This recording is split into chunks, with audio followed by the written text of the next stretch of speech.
Almost Paradise.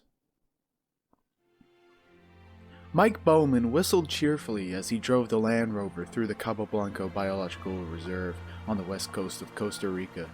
It was a beautiful morning in July, and the road before him was spectacular, hugging the edge of a cliff overlooking the jungle and the blue Pacific. According to the guidebooks, Cabo Blanco was unspoiled wilderness, almost a paradise. Seeing it now made Bowman feel as if the vacation was back on track. Bowman, a 36-year-old real estate developer from Dallas, had come to Costa Rica with his wife and daughter for a 2-week holiday. The trip had actually been his wife's idea. For weeks, Ellen had filled his ear about the wonderful national parks of Costa Rica and how good it would be for Tina to see them. Then, when they arrived, it turned out Ellen had an appointment to see a plastic surgeon in San Jose. That was the first Mike Bowman had heard about the excellent and inexpensive plastic surgery available in Costa Rica and all the luxurious private clinics in San Jose. Of course they had a huge fight. Mike felt she lied to him, and she had. And he put his foot down about the plastic surgery business. Anyway, it was ridiculous. Ellen was only 30 and she was a beautiful woman. Hell, she'd been homecoming queen her senior year at Rice, and that was not even 10 years earlier. But Ellen tended to be insecure and worried, and it seemed as if in recent years she had mostly worried about losing her looks. That and everything else. The Land Rover bounced in a pothole, splashing mud. Seated behind him, Ellen said, "Mike, are you sure this is the right road? We haven't seen any other people for hours." "There was another car 15 minutes ago," he reminded her. "Remember the blue one?" "Going the other way?" "Darling, you wanted a deserted beach," he said, "and that's what you're gonna get." Ellen shook her head doubtfully. "I hope you're right." "Yeah, Dad, I hope you're right," said Christina from the back seat. She was 8 years old. "Trust me, I'm right." He drove in silence a moment. "It's beautiful, isn't it? Look at the view, it's beautiful." "It's okay," Tina said. Ellen got out a compact and looked at herself in the mirror, pressing under her eyes. She sighed and put the compact away. The road began to descend, and Mike Bowman concentrated on driving. Suddenly, a small black shape flashed across the road, and Tina shrieked, "Look! Look!" Then it was gone into the jungle. "What was it?" Ellen asked. "A monkey?" "Maybe a squirrel monkey," Bowman said. "Can I count it?" Tina said, taking her pencil out. She was keeping a list of all the animals she had seen on her trip, as a project for school. "I don't know," Mike said doubtfully.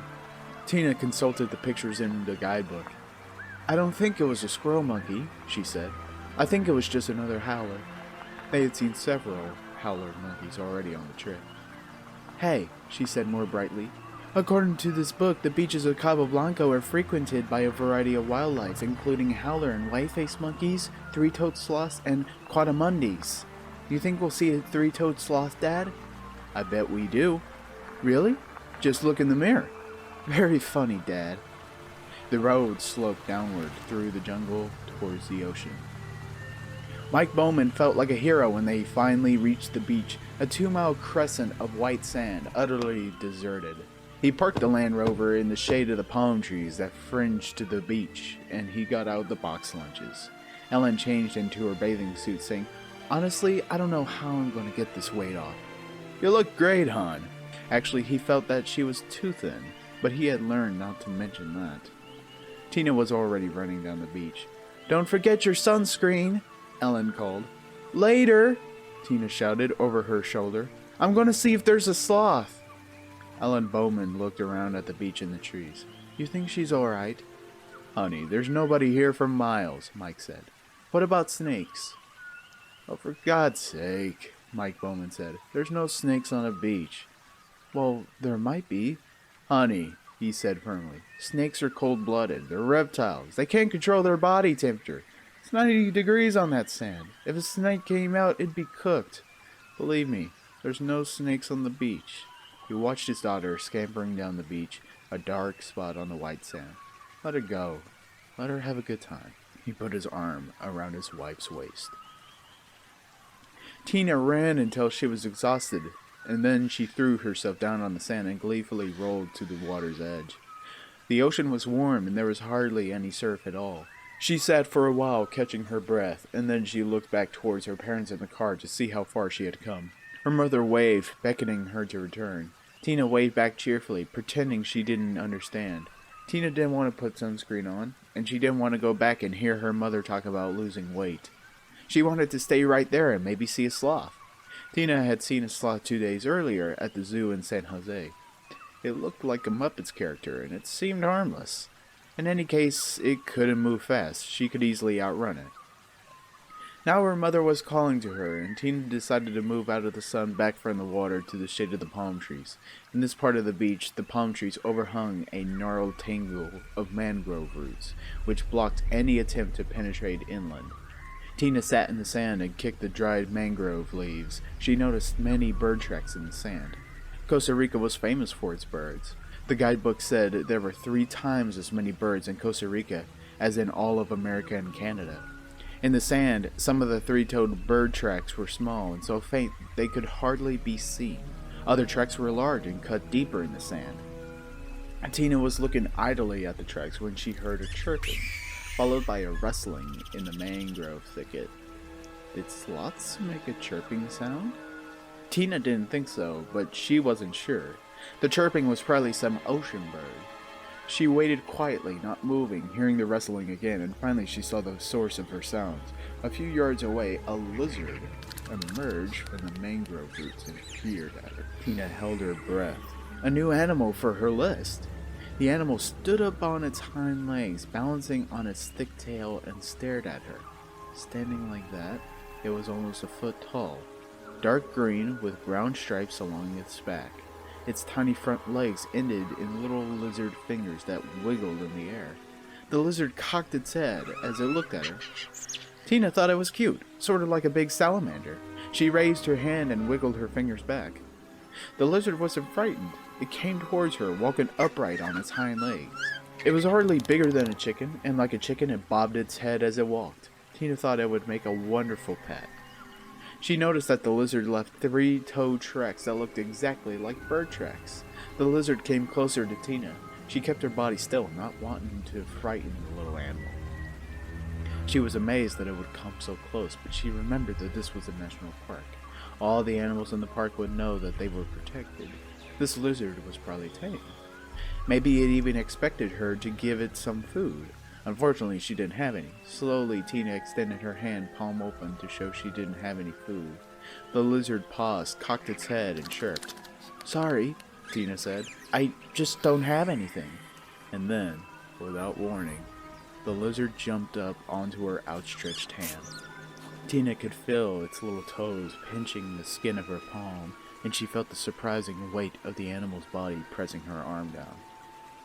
And then the lizard scrambled up her arm towards her face. "I just wish I could see her," Ellen Bowman said, squinting in the sunlight. "That's all, just see her." "I'm sure she's fine," Mike said, picking through the box lunch packed by the hotel. There was unappetizing grilled chickens and some kind of meat-filled pastry. Not that Ellen would eat any of it. "You don't think she'd leave the beach?" Ellen said. "No, hon, I don't. I feel so isolated here," Ellen said. "I thought that's what you wanted," Mike Bowman said. "I did." "Well then, what's the problem?" "I just wish I could see her is all," Ellen said. Then, from down the beach, carried by the wind, they heard their daughter's voice. She was screaming.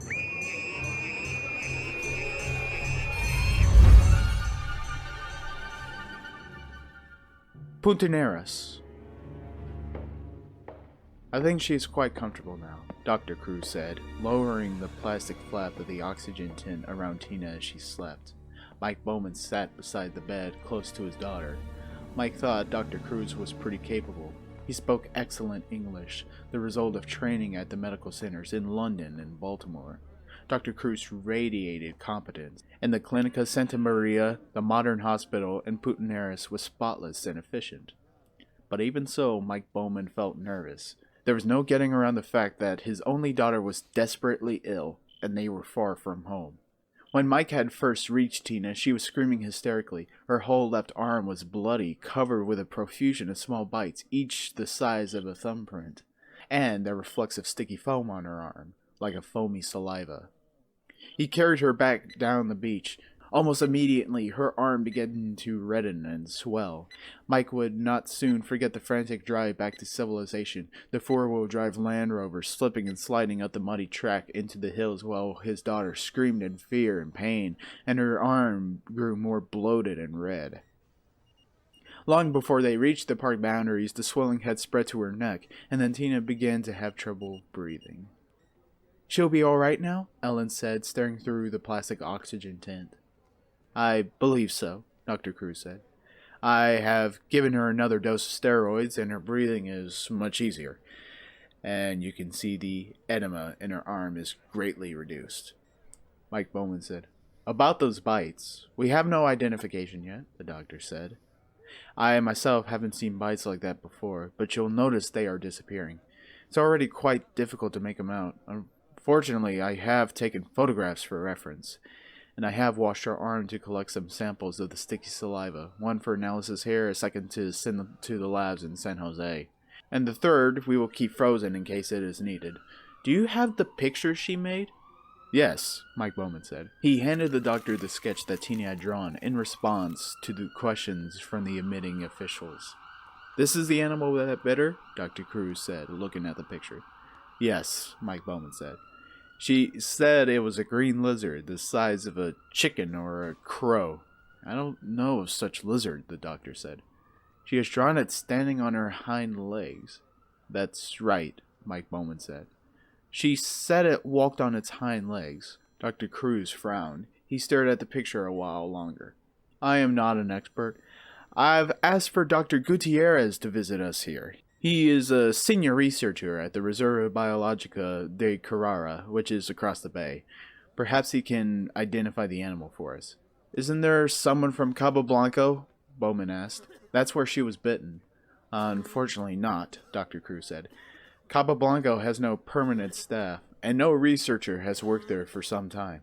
You were probably the first people to walk on that beach in several months, but I am sure you will find Dr. Gutierrez to be knowledgeable." Dr. Gutierrez turned out to be a bearded man wearing khaki shorts and a shirt. The surprise was that he was American. He was introduced to the Bowmans, saying in a soft southern accent, "Mr. and Mrs. Bowman, how you doing? Nice to meet you." And then explained that he was a field biologist from Yale, who had worked in Costa Rica for the last 5 years. Marty Gutierrez examined Tina thoroughly, lifting her arm gently, peering closely at each of the bites with a penlight, then measuring them with a small pocket ruler. After a while, Gutierrez stepped away, nodding to himself as if he had understood something. He then inspected the Polaroids and asked several questions about the saliva, which Cruz told him was still being tested in the lab. Finally, he turned to Mike Bowman and his wife, waiting tensely. "I think Tina's going to be fine. I just want to be clear about a few details," he said, making notes in a precise band. "Your daughter says she was bitten by a green lizard, approximately 1 foot high, which walked upright onto the beach from the mangrove swamp?" "That's right, yes. And the lizard made some kind of vocalization." "Tina said it chirped or squeaked. Like a mouse, would you say?" "Yes." "Well then," Dr. Gutierrez said, "I know this lizard." He explained that of the 6,000 species of lizards in the world, no more than a dozen species walked upright. Of those species, only 4 were found in Latin America, and judging by the coloration, the lizard could be only one of the 4. "I'm sure this is a Basilicus amortus. A striped basilic lizard, found here in Costa Rica and also in Honduras. Standing on their hind legs are sometimes as tall as a foot." "Are they poisonous?" "No, Mrs. Bowman, not at all." Gutierrez explained that the swelling in Tina's arm was an allergic reaction. "According to literature, 14% of people are strongly allergic to reptiles," he said, "and your daughter just seems to be one of them." "She was screaming. She said it was so painful." "Well, probably it was," Gutierrez said. "Reptile saliva contains serotonin, which causes tremendous pain." He turned to Cruz. "Her blood pressure came down with, antihistamines?" "Yes," Cruz said, promptly. "Serotonin," Gutierrez said. "No question." Still, Ellen Bowman remained uneasy. "But why would a lizard bite her in the first place?" Well, lizard bites are very common, Gutierrez said. Animal handlers in zoos get bitten all the time, and just the other day I heard that a lizard has bitten an infant in her crib in Amaloya, about 60 miles from where you are. So bites do happen. I'm not sure why your daughter had so many bites, though. What was she doing at the time? Nothing. She said she was sitting pretty still, because she didn't want to frighten it away. Sitting pretty still, Gutierrez said, frowning. He shook his head. Well, I don't think we can say exactly what happened. Wild animals are unpredictable. What about the foamy saliva on her arm? Ellen said. I keep thinking about rabies. No, Dr. Gutierrez said. A reptile can't carry rabies, Mrs. Bowman. Your daughter has suffered an allergic reaction to the bite of a basilisk lizard. Nothing more serious. Mike Bowman then showed Gutierrez the picture that Tina had drawn. Gutierrez nodded. I would accept this as a picture of a basilisk lizard, he said. A few details are wrong, of course. The neck is too long, and she had drawn the hind legs with only 3 toes instead of 5. The tail is too thick, raised too high. But otherwise, this is a pretty serviceable lizard of the kind we're talking about. But Tina specifically said the neck was long, Ellen Bowman insisted. And she said there were 3 toes on the foot. Tina's pretty observant, Mike Bowman said. Oh, I'm sure she is, Gutierrez said, smiling. But I still think your daughter was bitten by a common basilisk amaurotus and had a severe herpetological reaction. Normal time course with medication is 12 hours. She should be fine in the morning. In the modern laboratory in the basement of the Clinica Santa Maria, word was received that Dr. Gutierrez had identified the animal that had bitten the American child as a harmless basilisk lizard. Immediately, the analysis of the saliva was halted, even though the preliminary fractionation showed several extremely high molecular weight proteins of unknown biological activity. But the night technician was busy, and he placed the saliva samples on the holding shelf of the refrigerator. The next morning, the day clerk checked the holding shelf against the names of discharged patients. Seeing that Bowman, Christina, L. was scheduled for discharge the morning, the clerk threw out the saliva samples.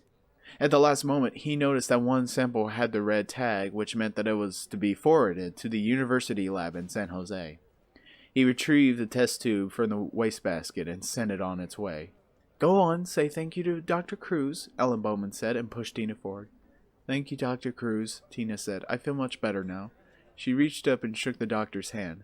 Then she said, You have a different shirt. For a moment, Dr. Cruz looked perplexed. Then he smiled. That's right, Tina. When I work all night at the hospital in the morning, I change my shirt. But not your tie? No, just my shirt, Ellen Bowman said. Mike told you she's observant. She certainly is. Dr. Cruz smiled and shook the little girl's hand gravely. Enjoy the rest of your holiday in Costa Rica, Tina. I will. The Bowman family had started to leave when Dr. Cruz said, Oh, Tina, do you remember the lizard that bit you? Uh-huh.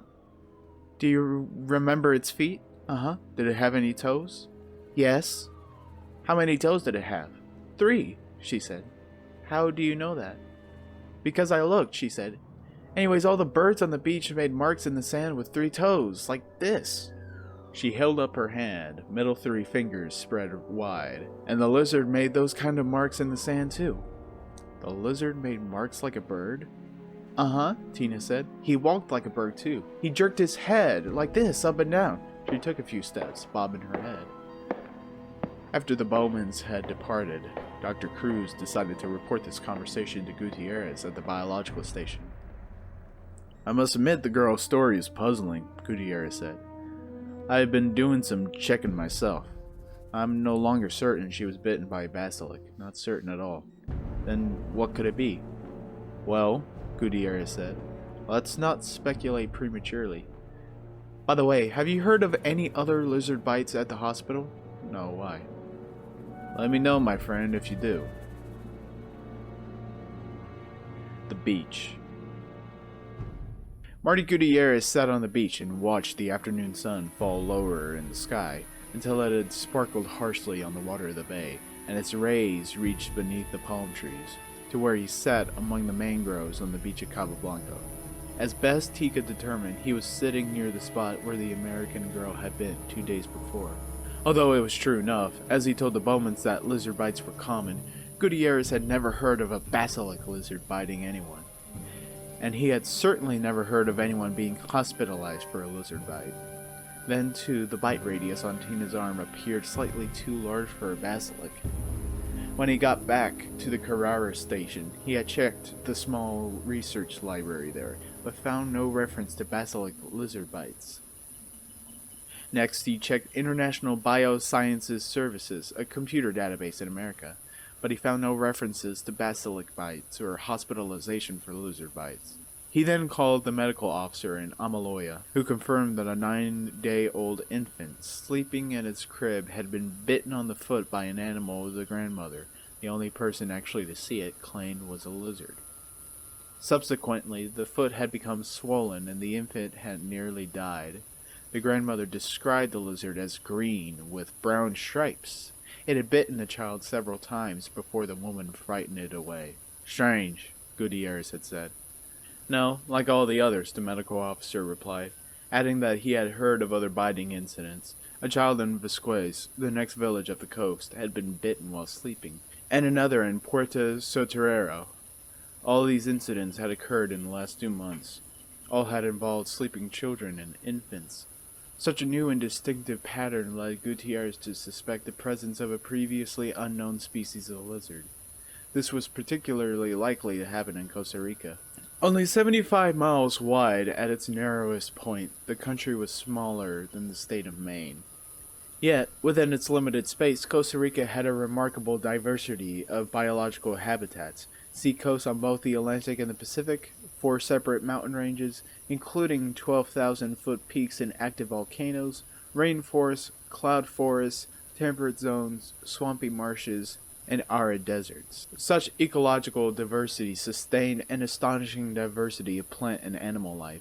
Costa Rica had 3 times as many species of birds as all of North America, more than 1,000 species of orchids, more than 5,000 species of insects. New species were being discovered all the time at a pace that had increased in recent years for a sad reason. Costa Rica was becoming deforested, and as jungle species lost their habitats, they moved to other areas and sometimes changed behavior as well. So a new species was perfectly possible. But along with the excitement of a new species was the worrisome possibility of new diseases. Lizards carried viral diseases, including several that could be transmitted to man. The most serious was central saurian encephalitis, or CSE, which caused a form of sleeping sickness in human beings and horses. Gutierrez felt it was important to find this new lizard, if only to test it for disease. Sitting on the beach, he watched the sun drop lower inside. Perhaps Tina Bowman had seen a new animal, and perhaps not. Certainly Gutierrez had not. Earlier that morning, he had taken the air pistol, loaded the clip with legume darts, and set out for the beach with high hopes. But the day was wasted. Soon he would have to begin to drive back up the hill from the beach. He did not want to drive that road in darkness. Gutierrez got to his feet and started back up the beach. Farther along, he saw the dark shape of a howler monkey ambling along the edge of a mangrove swamp. Gutierrez moved away, stepping out towards the water.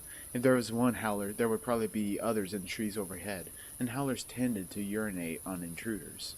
But this particular howler monkey seemed to be alone, and walking slowly, and pausing frequently to sit on its haunches. The monkey had something in its mouth. As Gutierrez came closer, he saw it was eating a lizard. The tail and hind legs drooped from the monkey's jaws. Even from a distance, Gutierrez could see the brown stripes against the green. Gutierrez dropped to the ground and aimed a pistol. The howler monkey, accustomed to living in a protective reserve, stared curiously. He did not run away, even when the first dart whined harmlessly past him. When the second dart struck deep in the thigh, the howler shrieked in anger and surprise, dropping the remains of its meal as it fled into the jungle. Gutierrez got to his feet and walked forward. He wasn't worried about the monkey. The tranquilizer dose was too small to give it anything but a few minutes of dizziness. Already he was thinking of what to do with this new find. Gutierrez himself would write the preliminary report, but the remains would have to be sent back to the United States for a final positive identification, of course. To whom should he send it? The acknowledged expert was Edward H. Simpson, emeritus professor of zoology at Columbia University in New York. An elegant older man with swept-back white hair, Simpson was the world's leading authority on lizard taxonomy. Probably, Marty thought, he would send his lizard to Dr. Simpson. New York. Dr. Richard Stone, head of the Tropical Diseases Laboratory of Columbia University Medical Center, often remarked that the name conjured up a grander place than it actually was. In the early 20th century, when the laboratory occupied the entire fourth floor of the Biomedical Research Building, crews of technicians worked to eliminate the scourges of yellow fever, malaria, and cholera. But medical successes in research laboratories in Nairobi and Sao Paulo had left the TDL a much less important place than it once was. Now a fraction of its former size, it employed only 2 full-time technicians, and they were primarily concerned with diagnosing illnesses of New Yorkers who had traveled abroad. The lab's comfortable routine was unprepared for what it had received that morning. "Oh, very nice," the technician in the Tropical Diseases Laboratory said as she read the customs label. "Partially masticated fragment of unidentified Costa Rican lizard." She wrinkled her nose. "This one's all yours, Dr. Stone." Richard Stone crossed the lab to inspect the new arrival. "Is this the material from Ed Simpson's lab?" "Yes," she said, "but I don't know why they'd send a lizard to us." "His secretary called," Stone said. "Simpson's on a field trip in Borneo for the summer, and because there's a question of communicable disease with this lizard, she asked our lab to take a look at it. Let's see what we got." The white plastic cylinder was the size of a half-gallon milk container. It had locking metal latches and a screw top. It was labeled International Biological Specimen Container and plastered with stickers and warnings in 4 languages.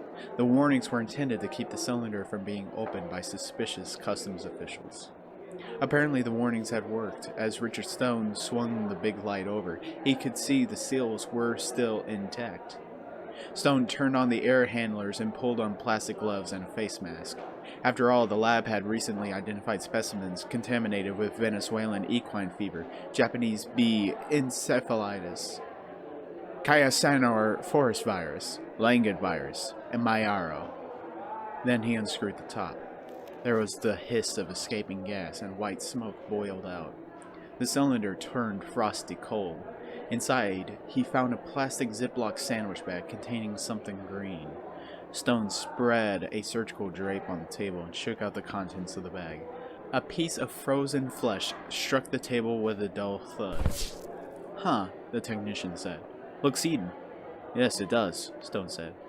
"What do they want with this?" The technician consulted the enclosed documents. "Lizard is biting local children. They have a question about identification of the species and a concern about diseases transmitted from the bite." She produced a child's picture of the lizard, signed Tina at the top. One of the kids drew a picture of the lizard. Stone glanced at the picture. "Obviously, we can't identify the species," Stone said, "but we can check diseases easily enough, if we can get any blood out of this fragment." "What are they calling this animal?" "Basilicus amoratus with 3-toed genetic anomaly," she said, reading.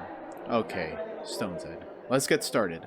While you're waiting for it to thaw, do an x-ray and take Polaroids for the record. Once we have blood, start running antibody sets until we get some matches. Let me know if there's a problem." Before lunchtime, the lab had its answer. The lizard blood showed no significant reactivity to any viral or bacterial antigen. They had run toxicity profiles as well, and they had found only one positive match. The blood was mildly reactive to the venom of the Indian king cobra. But such cross-reactivity was common among reptile species, and Dr. Stone did not think it noteworthy to include in the facts his technician sent to Dr. Martin Gutierrez that same evening. There was never any question about identifying the lizard. That would await the return of Dr. Simpson. He was not due back for several weeks, and his secretary asked if the TDL would please store the lizard fragment in the meantime. Dr. Stone put it back in the Ziploc bag and stuck it in the freezer. Martin Gutierrez read the facts from the Columbia Medical Center / Tropical Diseases Laboratory. It was brief. Subject: Basilicus amoratus with genetic anomaly. Forwarded from Dr. Simpson's office. Materials: posterior segment, partially eaten animal. Procedures performed: X-ray, microscopic, immunological RTX for viral, parasitic, bacterial diseases. Findings. No histologic or immunologic evidence for any communicable disease in man in this Basilicus emiratus sample. Signed, Richard A. Stone, M.D., Director. Gutierrez made two assumptions based on the memo. First, that his identification of the lizard as a basilic had been confirmed by scientists at Columbia University. And second, that the absence of communicable disease meant the recent episodes of sporadic lizard bites implied no serious health hazards for Costa Rica.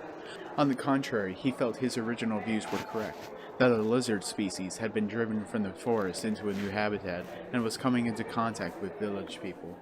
Gutierrez was certain that in a few more weeks the lizards would settle down and the biting episodes would end. The tropical rain fell in great drenching sheets, hammering the corrugated roof of the clinic in Bahia Nosco. It was nearly midnight. Power had been lost in the storm, and the midwife, Elena Morales, was working by flashlight when she heard a squeaking, chirping sound. Thinking it was a rat, she quickly put a compress on the forehead of the mother and went into the next room to check on the newborn baby. As her hands touched the doorknob, she heard the chirping again, and she relaxed. Evidently, it was just a bird, flying in the window to get out of the rain. Costa Ricans said that when a bird came to visit a newborn child, it brought good luck. Alina opened the door. The infant lay in a wicker bassinet, swaddled in a light basket, only its face exposed. Around the rim of the bassinet, 3 dark green lizards crouched like gargoyles. When they saw Alina, they cocked their heads and stared curiously at her, but did not flee. In the light of her flashlight, Alina saw the blood dripping from their snouts. Softly chirping, one lizard bent down and with a quick shake of its head tore a ragged chunk of flesh from the baby. Alina rushed forward, screaming, and the lizards fled into the darkness. But long before she reached the bassinet, she could see what had happened to the infant's face, and she knew the child must be dead. The lizards scattered into the rainy night, chirping and squealing, leaving behind only bloody 3-toe tracks, like birds. Shape of the data. Later, when she was calmer, Elena Morales decided not to report the lizard attack. Despite the horror she had seen, she began to worry that she might be criticized for leaving the baby unguarded. So she told the mother that the baby had asphyxiated, and she reported the death on the form she sent to San Jose as SIDS, Sudden Infant Death Syndrome. This was a syndrome of unexplained death among very young children. It was unremarkable, and her report went unchallenged. The university lab in San Jose that analyzed the saliva sample from Tina Bowman's arm made several remarkable discoveries. There was, as expected, a great deal of serotonin, but among the salivary proteins was a real monster molecular mass of 1,980, one of the largest proteins known. Biological activity was still under study, but it seemed to be a neurotoxic poison related to cobra venom, although more primitive in structure. The lab also detected trace quantities of the gamma-amino medbionine hydrolase. Because this enzyme was a marker for genetic engineering and not found in wild animals, technicians assumed it was a lab containment and did not report it when they called Dr. Cruz, the referring physician in Puntaneras. The lizard fragment rested in the freezer at Columbia University, awaiting the return of Dr. Simpson, who was not expected for at least a month. And so things might have remained had not a technician named Alice Levin walked into the Tropical Diseases Laboratory, seen Tina Bowman's picture and said, "Oh, whose kid drew the dinosaur?" "What?" Richard Stone said, turning slowly towards her. "The dinosaur. Isn't that what it is? My kid draws them all the time." "This is a lizard," Stone said. "From Costa Rica. Some girl down there drew a picture of it." "No," Alice Levin said, shaking her head. "Look at it. It's very clear. Big head, long neck, stands on its hind legs, thick tail. It's a dinosaur." "It can't be. It was only a foot tall." "So? There were little dinosaurs back then," Alice said. "Believe me, I know. I have 2 boys. I'm an expert. Smallest dinosaurs were under a foot. Teenosaurus or something. I don't know. Those names are impossible. You'll never learn those names if you're over the age of 10. You don't understand, Richard Stone said. This is a picture of a contemporary animal. They sent us a fragment of the animal. It's in the freezer now. Stone went and got it and shook it out of the baggie. Alice Levin looked at the frozen piece of leg and tail and shrugged. She didn't touch it. I don't know, she said, but that looks like a dinosaur to me. Stone shook his head. Impossible. Why? Alice Levin said. It could be a leftover or a remnant or whatever they call him. Stone continued to shake his head. Alice was uninformed. She was just a technician who worked in the bacteriology lab down the hall, and she had an active imagination. Stone remembered the time when she thought she was being followed by one of the surgical orderlies.